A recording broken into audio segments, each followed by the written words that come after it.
vamos caminhar pelos capítulos 19, 20 e 21 de Levítico. 19, 20 e 21.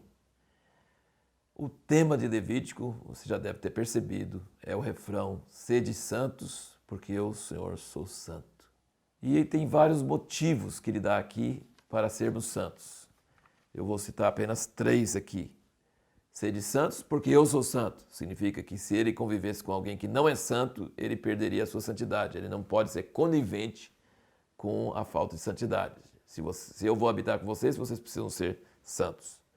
O segundo motivo, que é citado várias vezes, para que a terra onde vocês vão não vos vomite. Ele fala que a terra pode vomitar a pessoa de tanta abominação e tanta coisa que cai sobre a terra.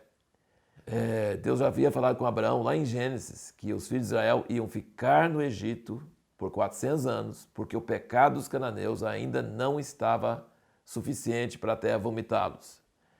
E depois ele diz para Israel: não pense que você, por ser povo escolhido, você tem uma liberação especial. Não. Se vocês praticarem as mesmas abominações que o povo pratica, que os cananeus praticaram, a terra vai vomitar vocês também. Não adianta falar, somos povo de Deus, escolhido de Deus. Não, você vai ser vomitado também. E o terceiro motivo, ele diz para que vocês não profanem o meu nome. Deus não pode ser conhecido por imagem, não sabemos como ele parece. Ele é revelado pelo seu nome. O seu nome revela a sua natureza. E quando nós praticamos abominação, povo de Deus, praticando abominação, nós estamos profanando o nome de Deus. Profanar o nome de Deus é o contrário de santificar o nome de Deus.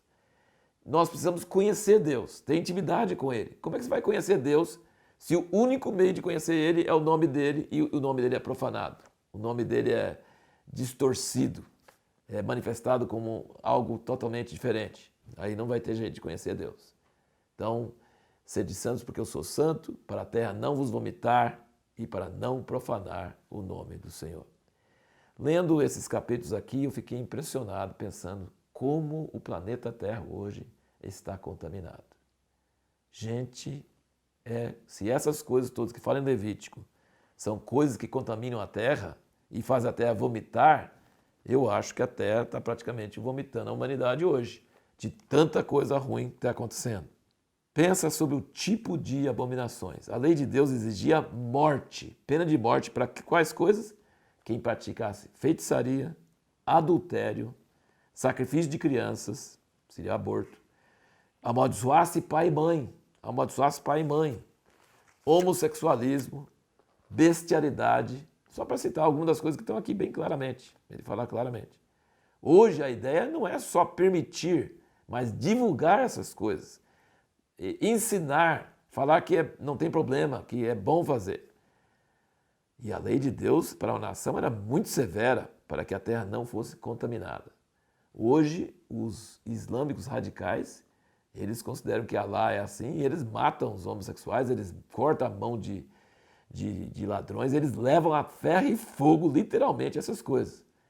E por que hoje a igreja e o cristianismo não concordam com isso de jeito nenhum? Porque hoje nós não somos chamados para assumir o governo civil de uma nação. Nós somos povos de outro reino, então nós temos que mostrar o amor de Deus, a graça de Deus e convocar as pessoas a um chamado para a santidade. Mas Deus não ficou tolerante do pecado, não. Ele apenas não destrói e não aplica isso porque ainda não tem o reino exterior funcionando ainda. Naquela época era o governo de uma nação, não era só uma igreja dentro de uma nação. Era o governo de uma nação. E aí tinha a pena de morte severa para todas essas coisas. Hoje Deus está com longanimidade, permitindo que as coisas aconteçam, tudo, mas Ele abomina do mesmo jeito. Ele detesta do mesmo jeito. E essas coisas estão contaminando a terra e fazendo a terra clamar. E ela vai vomitar a humanidade e vai vir fogo quando Jesus descer e estabelecer o reino dele sobre a terra. E o desejo de Deus é que os malfeitores não continuem sendo malfeitores, mas se convertam a Deus para que eles não sejam consumidos. Esse é o nosso Deus. Ele tem ira contra o pecado, contra a imundícia, mas ele também tem amor e misericórdia. E tem dois tipos de erro que os cristãos podem ter sobre isso, sobre a natureza de Deus. Nós podemos estar profanando o nome de Deus hoje também. Quando nós dizemos que Deus não importa mais com essas coisas, que Ele não liga mais para essas coisas, que você pode praticar essas coisas que Deus não está nem aí. Ele não tolera essas coisas, Ele tem inimizade contra essas coisas. Mas Ele não exerce esse juízo hoje, Ele não está no controle de um governo para colocar na cadeia, para mandar a polícia, para ter exército. Ele não advoga nenhuma forma de violência hoje, de jeito nenhum, porque o reino dele não está no controle de nenhuma nação.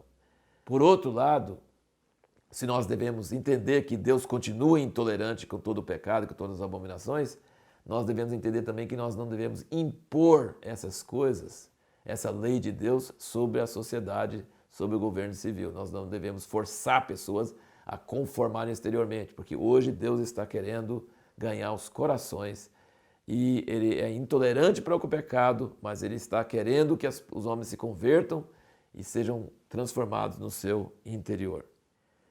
Uma coisa muito interessante é você ver no capítulo 19 de Levítico, que tem uma série de instruções, de ordenanças, você vê perdido lá no meio uma pérola de grande valor. Não que as outras coisas não tivessem valor, mas isso aqui, ele fala, amarás o teu próximo como a ti mesmo. Não tem nenhum lugar em que ele fala assim, vou anunciar agora o segundo maior mandamento.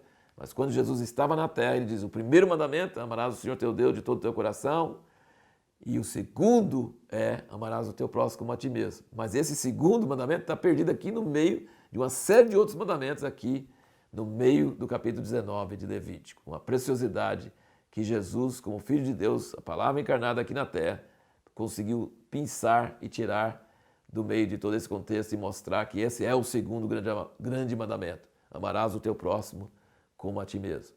Só que no mesmo contexto você vai ver que amar o teu próximo como a ti mesmo significa que você tem que repreender ele quando ele está em pecado, porque fala aqui exatamente, não fique calado quando seu próximo peca, fala com ele, repreenda ele, não fale por detrás dele, fala com ele mesmo, porque você importa com ele e você não quer que ele esteja no meio do pecado. No próximo vídeo nós vamos falar sobre o dia da expiação. E tem uma ordem muito grande no dia da expiação que é afligir a alma. O que significa afligir a alma?